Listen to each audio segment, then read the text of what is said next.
going on, YouTube? RDAP Dan here. Happy Monday to everybody. And as you guys can see, we got the CJ cam on because CJ is going to be helping us out today. He's actually going to be asking some of the questions. So we're going to give you all a few minutes to go ahead and jump on the video. Let me know when we have 10 or so people in the room, CJ. Will do. So today we're going to be doing a video. We had a viewer by the name of Josh who sent in, I don't know, somewhere about 10, 11 questions. So we're going to be answering Josh's questions today just because they seem to be a pretty good series of questions that a lot of you may have as you're getting ready to enter into the federal prison system. So before we do that, give you all a few minutes. It's still listed as private. Is it? Yeah. Son of a bitch. Can you change it from your side? Hold on. Don't change it yet. Stop. What's going on, YouTube? Happy Monday to everybody. Welcome. Federal Prison Time with RDAP Dan. Hope you guys had a good weekend. Happy Father's Day to all of you fathers out there.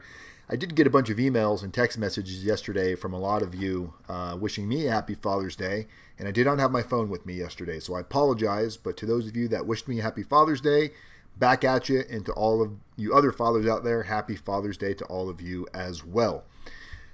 Today we're going to be talking a little bit about a series of questions I received from a viewer named Josh. Thank you for the questions, Josh. We're going to be answering your questions today. We're actually going to have CJ answering those questions. As you can see, we got the CJ cam going on down there. So hopefully once we hit the button here, hopefully you'll be able to hear CJ. But while we're waiting, I'm going to give you all a few minutes to join us as we get ready. Make sure if you haven't already done so, please subscribe to my channel. It's really easy. All you need to do is hit the subscribe button up in the top right hand corner. Also, make sure you text the word YouTube to 76626. That will put you on our notification list to make sure you do not miss any of the live streams. Usually before every video, we go ahead and post it through the text messaging service. And also follow us on social media. We have Instagram, Facebook, Snapchat, Twitter. Everything's at RDAP Dan. If you haven't downloaded any of these apps on your phone, it's a great way to stay in contact with us and to see some of the behind the scenes.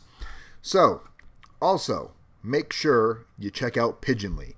Pigeonly is the company that we prefer if you're looking for inexpensive inmate phone calls, if you're looking for ways to send photographs to your inmate. Now, obviously, you can print photos, you can take them to the store, you can mail them out. But if you do not have the time to do that, or maybe you are you're homebound, you're on ankle monitor, you have an elderly family member that's not easy to get up and about, all you need to do is go to Pigeonly. It's in the link of this video. It's also, CJ just posted it in the chat room. All you need to do is click on that link, create an account, and it's a much easier way and more affordable than the regular inmate phone calls, and it's a much more affordable way to send your inmate or your loved one pictures as well. So check out Pigeonly. They are one of our sponsors. So like I said, we have about 10 or 11 questions here that were received from one of our viewers, and CJ is going to ask us these questions. So he's going to ask us the first question. So let me turn CJ's audio on, and then we'll get the first question from CJ.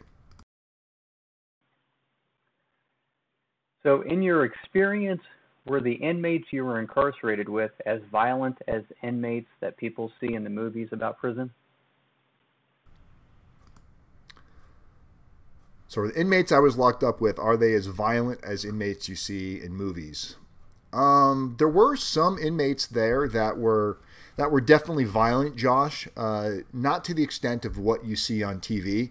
A lot of the more violent inmates had made their way down from higher security levels like the penitentiary. They made it to the medium, then they finally made it to the low, to where they were on a bit of better behavior to make sure they didn't mess up, violate. They didn't want to go back to where they came from. Also, a lot of these guys were in RDAP. They had to abide by additional rules to make it through the program to try to get the time off. There were a fair share of violent inmates. As I told you guys, I saw a couple instances where there was a fight with an iron, iron you'd use for your clothes. A guy had his face smashed in with an iron. There was another fight that particularly sticks out in my mind where a microwave was used to beat another man unconscious. I've seen chairs used, locks. You didn't see this stuff all of the time, but I lived with 3,000 other inmates on this compound, so it did happen from time to time. No need to worry for most of you that are going to a camp or a low. People that were engaged in that type of stuff, that were affected by it, usually because they were involved in that lifestyle. So if you stay away from that stuff and you're not looking for any trouble, usually you won't find any trouble. So that's that question. There you go, Josh. So let's go ahead and let CJ ask the next question. So from Josh, was there a lot of race-based segregation? Like, did you have to know where to sit to eat lunch or who to talk to or not? So I wouldn't quite say there was segregation. There definitely were prison politics. That's the term that we used in prison, is politics. And we could sit with whoever we wanted. However, in the TV room, usually the white guys would sit with other white guys. There was another TV room that they called it the black room, the white room, even though that wasn't the official term for it, obviously. But the black guys had their own TV room. The white guys had their own TV room. And then in the big giant TV room, even though it was mixed with everybody, there was a bunch of TVs in there that you could only hear with your headphones on, and there would be groups of black guys, groups of white guys, groups of Spanish guys. Sometimes we would all intertwine and speak with each other, but a lot of times you did stick with your own. Not like what you see on TV. You could go sit wherever you want. It was more of out of comfortability that people felt more comfortable with their own kind. I really tried to push myself outside of my comfort zone and realized it was probably the best thing that happened for me, because it allowed me to meet so many different people that I may not have met prior to going to prison and see things through different eyes. So there was prison segregation, but it wasn't a prison politic to where you had to do that. At mediums and pens, it's a little different. You pretty much have to kind of stick with your own kind unless you have permission to hang out with other races. So it wasn't, again, not like what you see on TV. So there you go, Josh. Let's go ahead and let's let CJ ask us the next question here. The showers, were they disgusting? Did the guards have to watch you take a shower? The guards did not watch you take a shower, at least not where I was at. The guards really were not around at all while you were taking a shower. Were the showers disgusting? I mean, they're not clean like your showers at home. I mean, I hope your showers at home are clean, but they were pretty clean, especially in the RDAP unit. Again, in RDAP, everybody's held to higher standards. So the orderly in the unit, and basically the orderly is an inmate that is in charge of keeping the unit clean. There's usually a few guys that work in this part of the system, and the showers stayed clean pretty good. I mean, they were in there cleaning them sometimes twice a day, and they would use scrub brushes every night after everybody's done taking showers. That was the orderly's job. Go in there, spray everything down, disinfect everything, scrub it with a brush. Nobody goes in the shower barefoot. You're crazy if you're in the shower barefoot because you don't know what's going on in the showers. I have seen some crazy stuff take place in the showers late at night, going to the bathroom, walk by the shower. You'll see 4 feet in a shower stall. And I don't know anybody with 4 feet, so you can only imagine what was going on in there. More than likely some homosexuality was taking place in the showers. Also, I've gone into the showers and people have actually gone number 2. Left a nice big poo-poo in the shower, which is absolutely disgusting. I don't know why anybody would do such a thing, knowing somebody's got to go in there and clean it up. But for the most part, the showers were pretty clean. I was surprised how clean they kept the showers. So that should answer your question on there. And CJ, also let me know, because I can't see the actual screen you're seeing. So let me know if anybody has any questions while we're answering Josh's questions. Okay.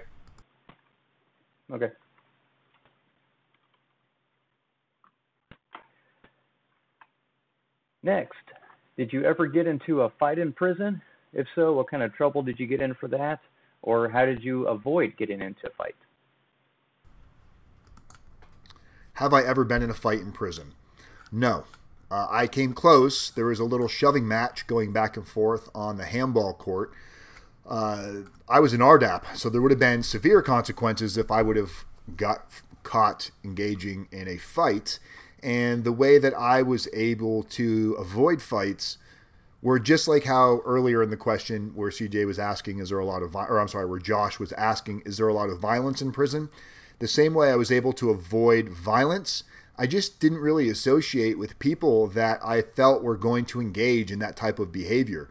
I didn't hang out with a lot of people that were horse playing on a regular basis, because horse playing can be fun. There's nothing wrong with practical jokes, but in a prison environment, when you're horse playing, you never know when somebody has a bad day. You never know when somebody got a bad phone call. You never know when somebody read a bad letter, and it could have been a "I'm divorcing you" letter, or "I no longer love you" letter, or you find out, maybe something happened to a family member, somebody died, and you don't know that this happened, and you go to joke around with somebody that you may joke around with on a regular basis, and next thing you know, something crazy happens because you didn't know about the circumstances.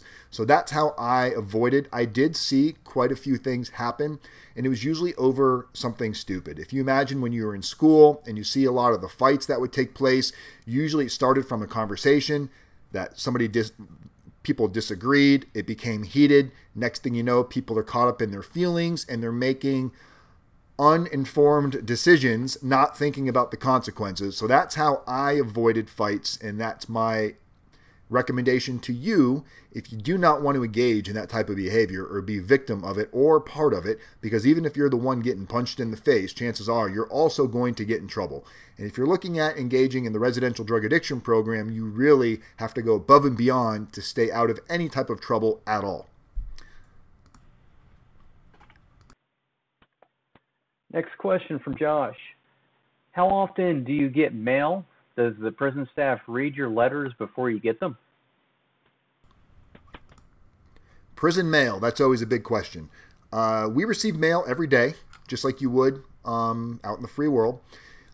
The prison staff can read your letters. They definitely will at very least open them and scan through, make sure there's nothing illegal in the letters as far as contraband or drugs, money, extra stamps that aren't on the envelope. So they do scan through your letters. They will review them. So definitely, if you're going to be in prison, do not have your family sending you. So here's an example. Here's what not to do. Let's say you're in a low custody prison and you're concerned about sex offenders. You want to make sure you're not engaging with any sex offenders because you have a sex offender phobia. You probably know nothing about the person, but you don't want to engage with them or have any interactions with them, and you're not sure who's sex offender and who's not. So you may write a letter home knowing typically they do not read your outgoing mail.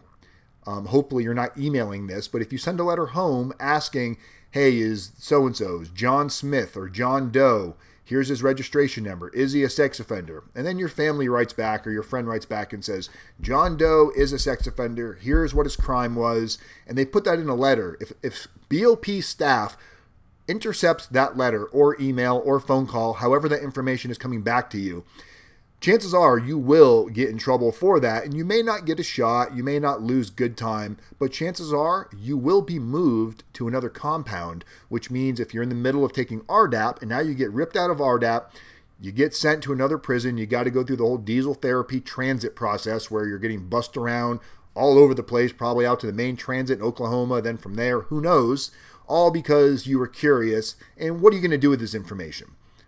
They don't know what you're going to do with it. Now they're afraid for that inmate safety. They want to make sure you're not going to harm them. So you get removed from the prison. So if you think somebody's a sex offender and you don't want to associate with sex offenders, do yourself a favor. Either go up and ask them point blank, are you a sex offender? Or just don't associate with them at all if you have that type of concern. That's my advice for you on that, because you do get mail every day. They can read your mail. So be careful with what you're receiving and sending in the mail. Okay, next question from Josh. How did you handle depression or bad moods?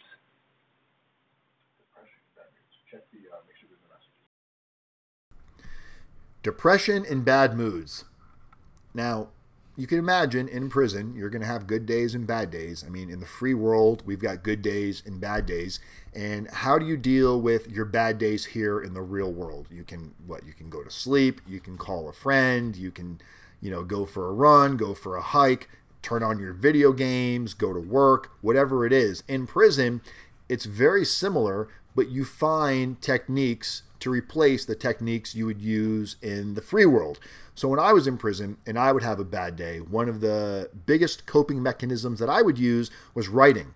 I loved to write while I was in prison, and speaking of, that's why we have the letters from prison on our website on the blog. If you go over to rdapdan.com and check out the blog, you will see the letters that I wrote home from prison. We've been posting letters every week for the last couple of months now, and this would help me alleviate whatever I was going through at the moment. I would be able to talk through it in my mind by putting it onto paper and sharing it with people that I care about. Also, ways that I coped with bad days in prison. I surrounded myself with people that held me to a higher standard, people that held me accountable for my actions. I didn't spend my time with a lot of negative people that were always looking to be funky, because if I would have brought a negative thought that I was having to them, that would have fueled their fire, and now we just would have been sitting here growing this negative fire. When I would bring my issues to other inmates in prison that I felt comfortable with, they would ask me questions like, hey, let me ask you a question, Wise. Tell me something right now you can be grateful for.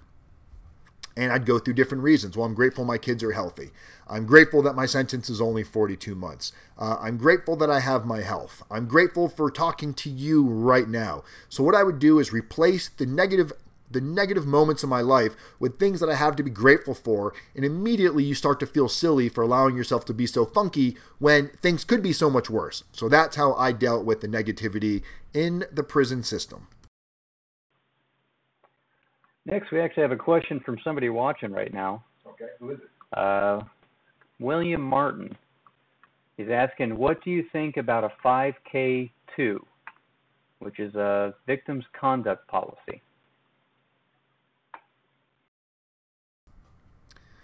I would have to do a little more research on the content of how it's possibly going to apply to you. And what did he say? A victim's impact statement? Victim's conduct policy. If you want, shoot me a message in a little more specific to how that applies to you, or maybe put it in the chat window here with CJ on how that applies to you, and we'll be glad to answer that question. What was the next question on? Next is, what are the last couple of weeks? What are the last couple of weeks of RDAP like? It's a great question, Josh. It's almost like Josh did RDAP. Oh, this is actually from Cheryl, sorry. Oh, this is another viewer question from Cheryl. This is not from the email. So Cheryl asked, what are the last few weeks of RDAP like? Intense. If you can picture the last few days or the last few weeks of school, high school, college, whatever, the difference is you already know when you're in high school, the last few weeks, you already know it's over. You've done graduated, you've got your GPA, you've got your credit, you've got your grades. You're just waiting for it to end now, so it's over. Well, RDAP is not over till it's over. I have seen guys get removed, kicked out of the program with just days to go. They get comfortable, they get complacent, they feel like they've already beat it, they feel like it's over, and they go make a mistake. We had a guy in RDAP, I'll just give you his first name. His name was Nick. We called him Shiny Star. Shiny Star Nick. Why do we call him a Shiny Star? Because he was always the guy. Every time the staff member needed something, Nick was there to have answers. Anytime they needed an RDAPper to give feedback to another inmate, Nick, the Shiny Star, was there. He was kind of like teacher's pet. He was always in the RDAP office. He was always with staff. He had a lot of friends in the unit, and he was everybody saw him as untouchable. Whenever Nick did something wrong, nobody wanted to hold him accountable, because anytime he had been held accountable, the staff would always protect him, or at least that was the perception. And wind got around to the RDAP staff that other inmates thought he was untouchable, and I believe they decided to make example out of Shiny Star Nick, because a couple of days before we graduated, they do what's called a team. If you get teamed, that's usually not a good thing. I'm not talking about team where you have your 60 or 90 day team meeting. I'm talking about teamed in RDAP. So where I was, every Thursday they had what was called team. Nobody wants to get teamed. And you don't know you're getting teamed until the day. So let's say it was that morning. We have our morning meeting. Everything's fine. We go from the morning meeting to our groups. So we had content group where you go in with your individual class and you're reading, and then a RDAP coordinator will pop their head in the room, and you know they're coming to tell somebody they're getting teamed, and there might be 15, 20 of you in there, and all of a sudden they're looking around and they're like, Nick, Shiny Star Nick, you're getting teamed today. That's all they tell you, and they walk out. It's like the silence comes over the room. Everybody's like, holy shit, they're teaming Nick? What for? And when you get teamed, they tell you to pick two. Pick two means you got to pick a person from your content group. That's somebody that starts RDAP at the same time as you. They go through all the same classes at the same pace as you do. And then you have to pick somebody from your process group. Process, you can be matched with anybody in process. You don't have to be with your own group. Process is just different guys from different phases. You go into process group once a week, and process group is where you share feelings. So they want you to bring somebody from your process group and somebody from your content group to go into this team meeting. During the team meeting, the RDAP coordinators and all of the staff members are in there. The RDAP coordinator and all of the DTSs. So there is 5 people in the room, 5 staff members, plus the RDAP coordinator, plus the person getting teamed. So in this case, Shiny Star Nick. And then Nick had his 2 people there with him. And those people are there to give you feedback. So they attempted to tell Nick that he hasn't been accepting feedback and that he's been thinking he's above everybody else. And he got a little too big for his britches. And I guess he didn't respond well. I wasn't in the room. But apparently he didn't respond well. He tried to argue, which is the worst thing to do in RDAP. You never want to argue with staff unless you're 100% right. Even then, you might still be wrong. So the people he brought with him knew better than to take his side because they're not going to jump in front of a moving bus with him. So as he started to defend himself, they said, well, Nick, you're not listening to what the staff is saying. Clearly, they're seeing something that you're not seeing, and you're struggling with this, and you're supposed to graduate in a couple days. We don't know that you're graduating material right now. So they didn't kick him out of the program, but what they did is they rephased him. So he got set back, I believe it was 60 days. He went back into a group that was in an earlier group than him. So if you think of it like this, you're a senior, and all of a sudden as you get ready to graduate, they go, we're going to put you back in the 11th grade, and you got to redo your senior year. So basically they made him redo the last part of his phase, which we all graduated without him. So he had to watch his entire class graduate. He almost dropped out of the program. He was really pissed off for a couple of days. He wanted to withdraw from the program, but the RDAP coordinator, Dr. Smith, would not let. It's not that she wouldn't let him. She told him, if you really want to drop out, I'll let you, but I'm not doing it today. Come back to me Monday, and we'll talk about it then. Well, over the weekend, he had time to think about it. Do you really want to quit the program because your ego got hurt, considering you're still going to get time off, you're still getting halfway house? So he decided to stay in the program, and I left to go home, but I did find out he did finish the program and he did graduate. So the last few weeks is very stressful. You got to stay on your toes, do not get complacent, and don't think you have it all figured out. Follow-up question for Cheryl also. After you finish RDAP, do they put you back in Gen Pop, or do you just stay where you're at? So once you finish RDAP, what happens? Do you go home? Do you go back to your regular unit, or do you stay in the RDAP unit? So when I first got to Coleman has A unit, B unit, and C unit. So you have A1, A2, A3, and A4. 4 different pods all within one unit. I originally started in A1 with about 150 guys.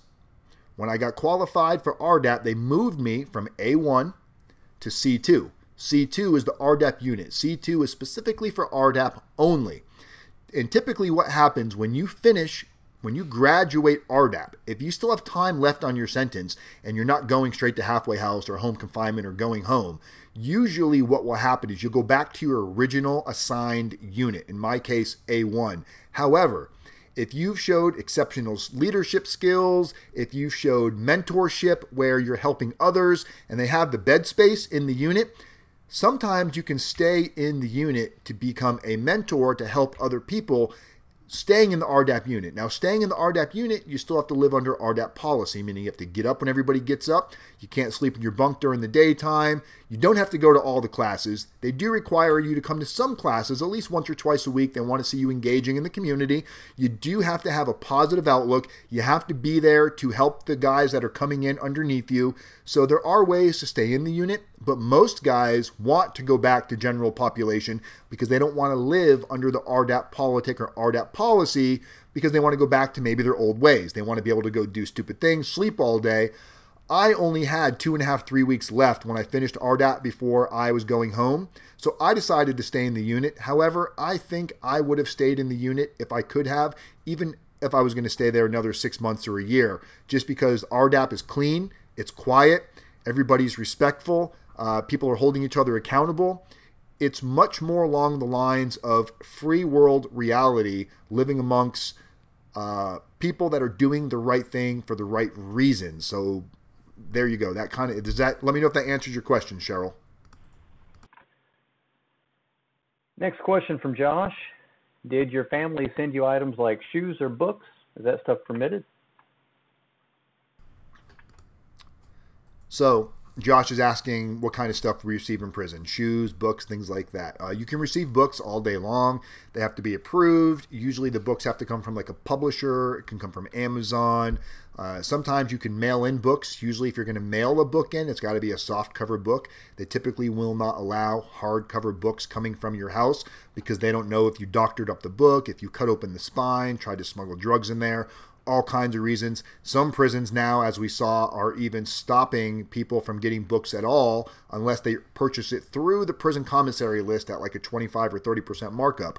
Shoes, you're not going to be able to have shoes mailed into you. Now, there are some camps, which I found, I didn't know this at the time, but there are some camps that you can actually wear specific shoes in. It can be any type of shoe, but it's got to be a certain color. But your family will not be able to send shoes in. Once you're in prison, if you want new shoes, you have to purchase them from the prison commissary or purchase them off of another inmate. Usually you can get shoes at a discounted price off of another inmate, where if you buy it on prison commissary, it might be $60 to $80 for a nice pair of Nikes or Reebok or Asics or whatever they have in there. You can get a very slightly used pair of shoes. A lot of these guys buy really nice shoes and they only use them for picture day. They never wear them. And then as they get closer to release, they sell their shoes for commissary, and you can usually pick up a really nice pair of shoes for like 50% of its original price. Keep in mind, if you're in RDAP and you're buying shoes off of another inmate, you can get in trouble for that. I think you're only allowed to have 2 pairs of shoes, like 2 pairs of sneakers plus your work boots. So you can't have like a shoe closet full of shoes. But you can purchase shoes off commissary. You cannot have shoes mailed in from your family.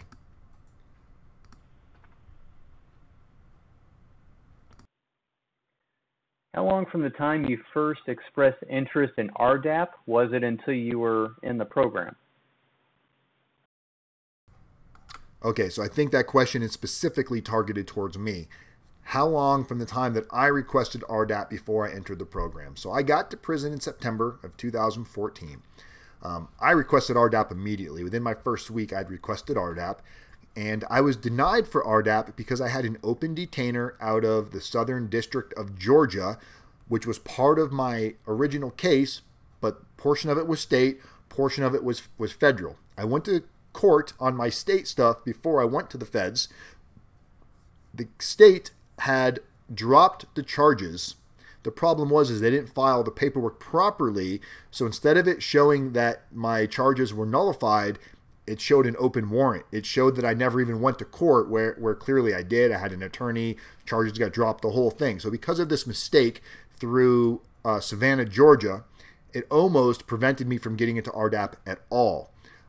So typically, let me answer this question properly. So if somebody doesn't have any open charges, open cases, and they go and inquire about RDAP, depends on how much time you have left.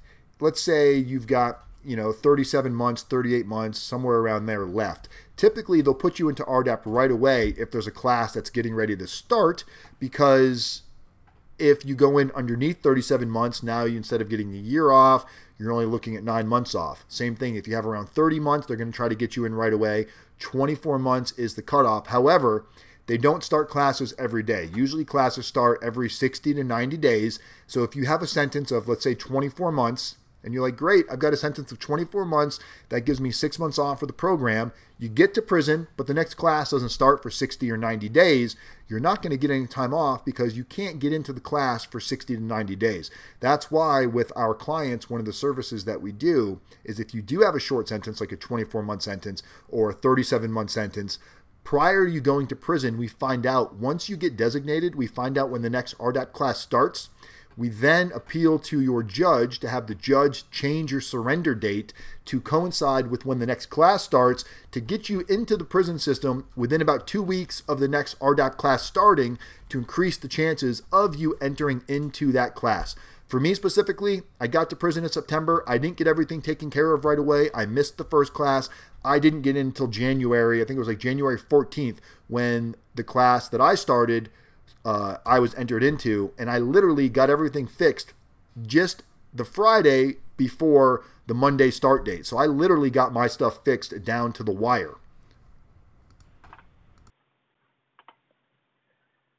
How long did you get to spend outside per day? So rec time. How long did we get to go outside and play?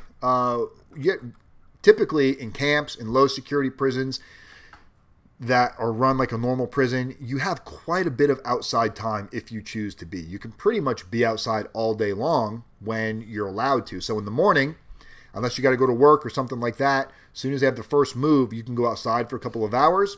You got to come back, get ready for lunch. They do a count time before lunch. You go to lunch, you come back. Again, you can go outside after that. You could probably easily spend 5 to 8 hours a day outside if you have that type of free time. I was probably, while I was in RDAP, because obviously that took priority in the morning, I was probably putting in a good 4 hours outside per day, where between exercising, walking, I spent a lot of time outside. A lot of guys spent a lot more time outside. When I was not in RDAP, I was probably outside for about 6 hours a day doing something in between that and taking classes. And last question from Josh. Were you incarcerated over any holidays? If so, what was it like? Holiday incarcerations. So yes, I was in prison for 4th of July. I was in prison for Thanksgiving. I was in prison for Christmas. I was in prison for New Year's, Halloween. Some holidays aren't as mentally challenging as others, like 4th of July, no big deal.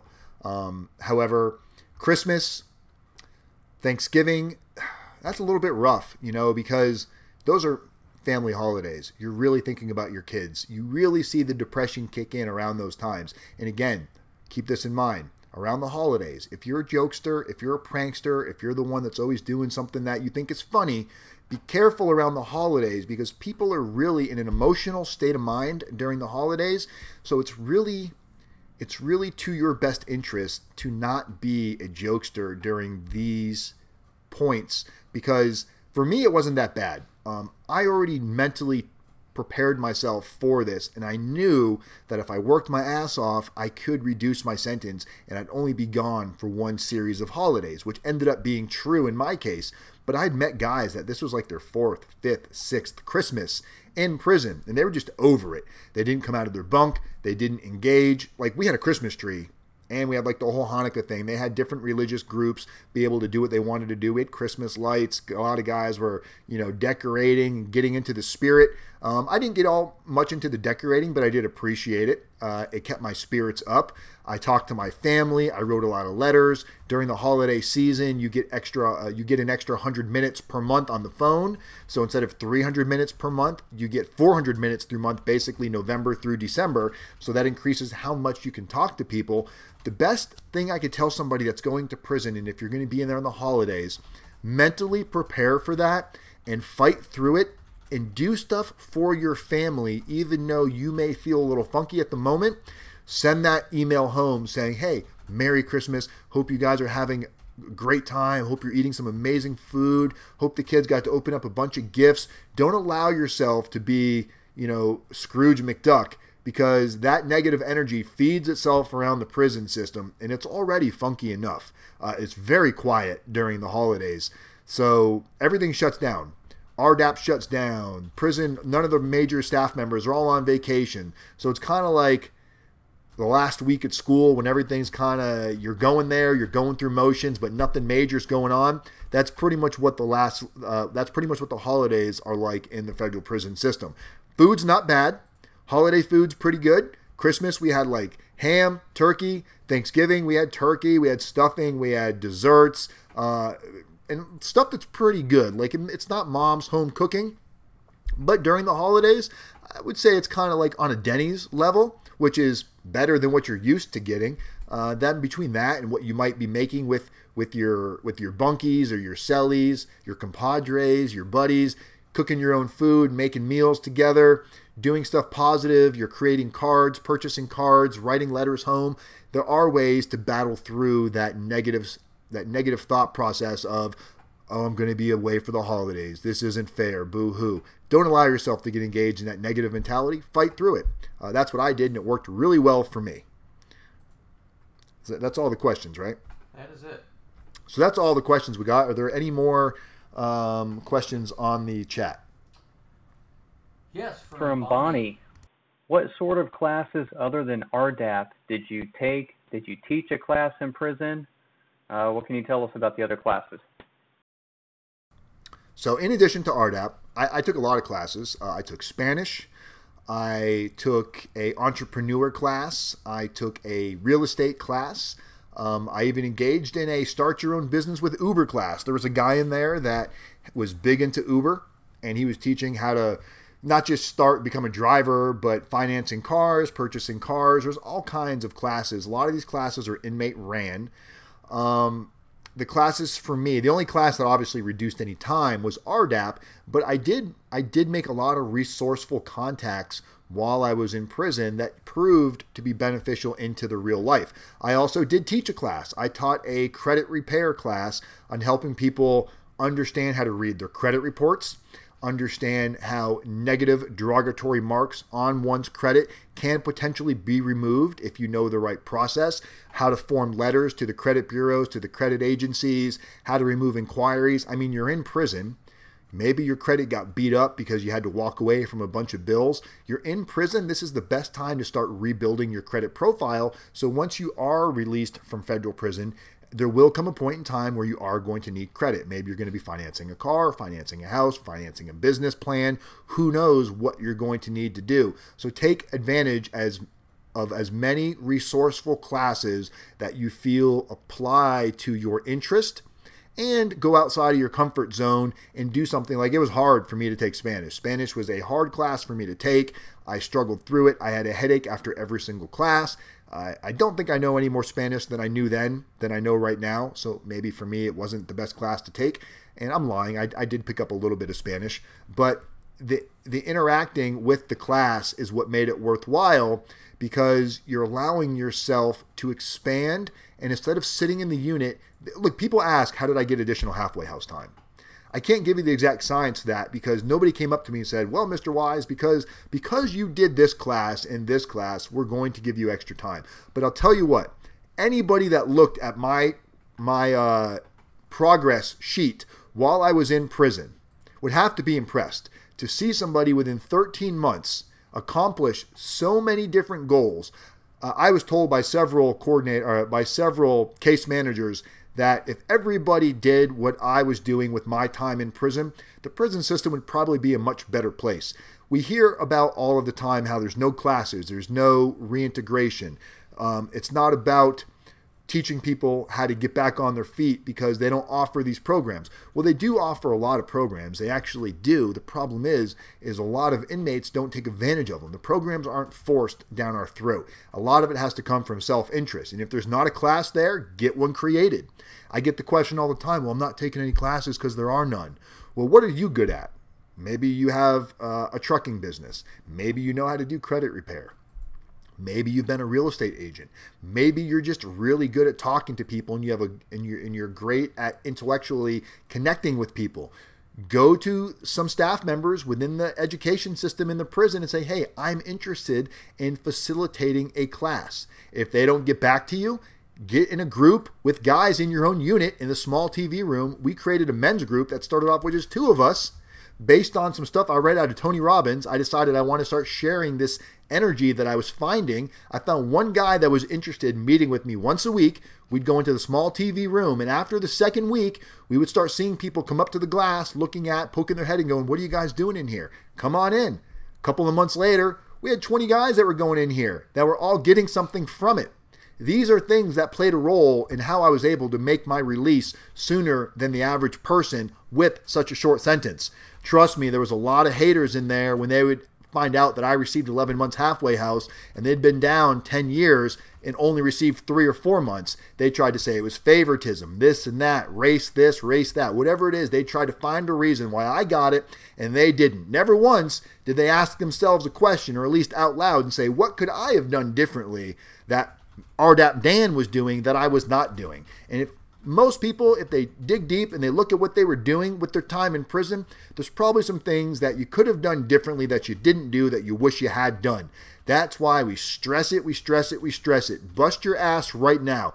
Get involved with our mentor program. We're getting ready to create our new program, our offender accountability program, which you're going to be able to bring to the judge and show the judge that you've completed a successful amount of hours in the offender accountability program, because all of these things combine together. That, your prison sentence, how you conducted yourself, the motion from the judge, all of this stuff can play a factor later on. You just don't know when the payoff's going to come, but it will come. So work hard and don't give up. I think that's all the questions we got. Were there any other questions over there, CJ? That is it. All right. So what do you guys think? Do you like having CJ read the questions? Or is it better when I read my own questions? I like having him read the questions because then I can focus on what he's asking. And it was kind of neat because I saw the email come through. And I said, you know what? I want to do today's video a little bit different. I shot him the questions. I said, hey, don't tell me what they are. Ask them to me just when we go live. And this way it'll keep it a little more interesting on how I answer, because it's an answer off the top of my head versus something that I'd have written down on paper. The only thing I've written down on paper is questions from Josh. That's my chicken scratch. I don't know what I was drawing. But yeah, so that's your video for today, guys. Don't forget to subscribe to my channel.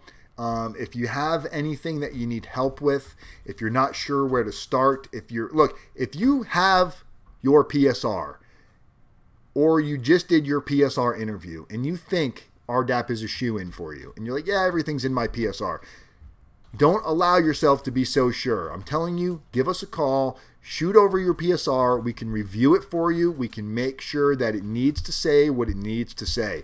We just had a guy send us this PSR today, and he thought he was a done deal for RDAP. And there's some very questionable things that we read in there that may very well prevent him from getting into the program just because there's some basic things he did not know to ask. So don't fall victim to circumstance. Don't leave it up to chance. Take as much control as you can. Focus on what you can be doing to increase the benefits of a positive outcome by putting yourself in the best possible position for the best possible outcome. And how do we do that? Through community's method, people helping people, one day at a time. I love every single one of you guys. I will see you on Wednesday. And that's all I got today, guys. Have a great week. I'm RDAP Dan. Talk to you soon. Peace. Say bye, CJ. Bye.